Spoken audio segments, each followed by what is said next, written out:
Sandokan is officially out on Netflix, and if you're seeing people celebrate while you're still thinking, why can't I find it? Don't worry. You're not late, you're not crazy, and Netflix didn't remove it.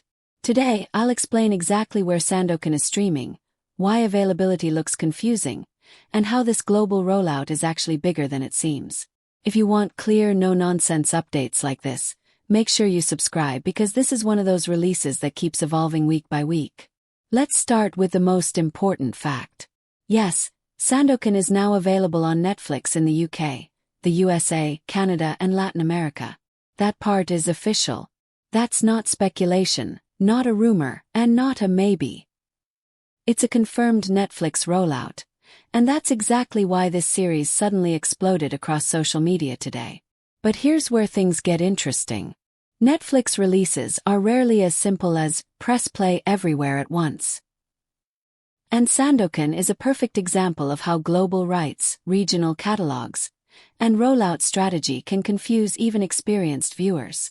So let's break this down properly. First, why are people in different countries seeing different things? Netflix does not operate with one single global library.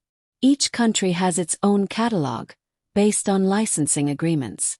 Even when a series is branded as a Netflix title, distribution can still be staggered. That's why someone in the UK opens Netflix and sees Sandokan immediately. Someone in the USA finds it under new releases. Someone in Canada sees it trending. And someone in another country searches for it and finds nothing. That does not mean the show is unavailable forever.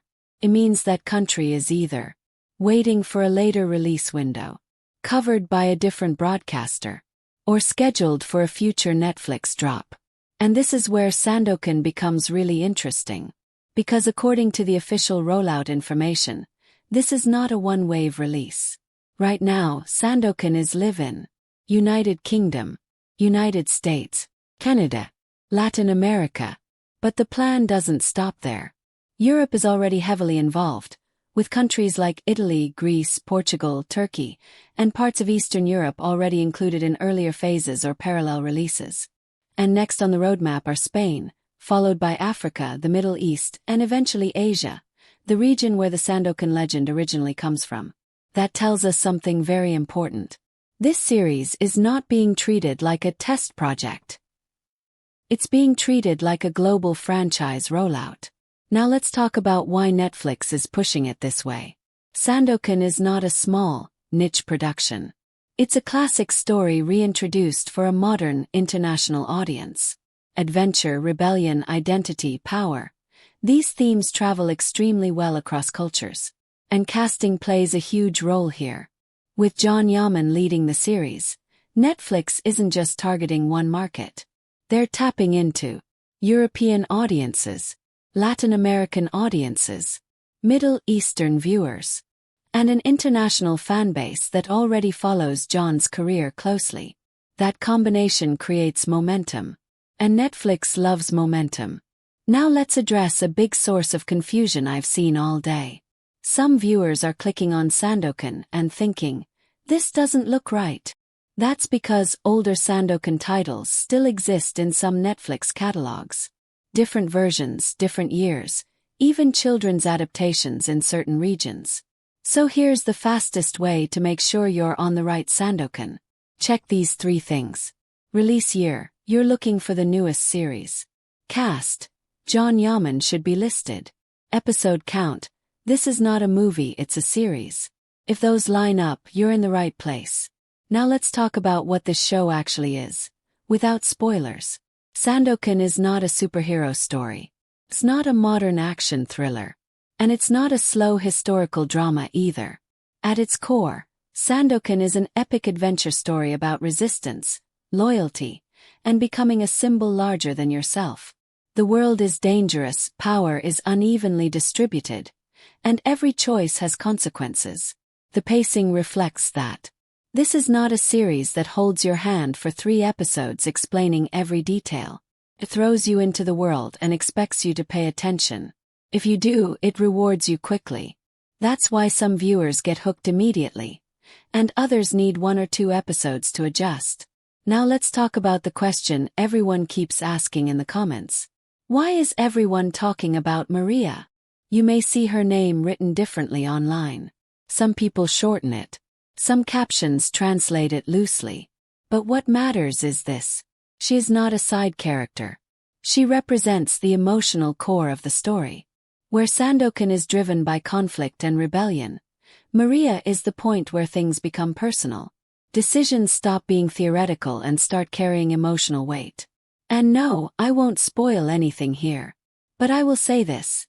If you're watching Sandokan and ignoring that relationship, you're missing half of what the story is doing. Now let's talk about how to watch this series properly. 'Cause how you watch Sandokan matters. If you care about avoiding spoilers, your best option is to binge. The moment a show like this drops globally, social media fills up fast.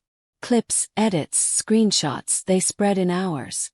If you prefer discussion and theory, then take it slower. One episode per day lets you enjoy the world and engage with the audience as reactions roll in. There's no wrong way, but there is a wrong expectation. If you go in expecting a light background show, you might bounce off it. If you go in ready for an immersive adventure, chances are you'll get hooked early. Now let's address the algorithm question. How are people finding Sandokan? From what viewers are reporting so far, there are three main paths. Netflix homepage recommendations, trending or new release sections, direct search after seeing social media posts. This is important because Netflix actively boosts content that shows early engagement across multiple regions. So when people in the UK, USA, Canada, and Latin America all start watching and finishing episodes at the same time, the algorithm notices. That's how shows expand. That's how additional regions get prioritized faster. Which brings us to the most important thing you can do right now. If you found Sandokan on Netflix, comment your country. Say whether it was recommended or searched. If you haven't found it yet, comment your country anyway. Those comments become real-time data for other viewers, and they genuinely help people figure out where the show is live. Before we wrap up, let's clear one more misunderstanding. Sandokan being available in some countries does not mean it will never arrive in others. In fact, the official messaging makes it clear that this is an ongoing global expansion. So if you don't see it today, that doesn't mean you won't see it soon. And based on how Netflix usually operates with series like this, momentum matters. Finally, let me ask you something. How did you first hear about Sandokan? Was it Netflix? Was it social media? Was it John's post? Or did someone recommend it to you? Tell me in the comments. And also tell me, are you already watching? Or are you waiting for it to drop in your country? If you want follow-up videos, here are the next ones I can do. A full Where to Watch Sandokan Worldwide update. A spoiler-free breakdown of the main characters. A deep dive into who Maria really is and why she matters. Or a comparison between classic Sandokan and this new version. Just comment which one you want next. Thanks for watching and enjoy the adventure.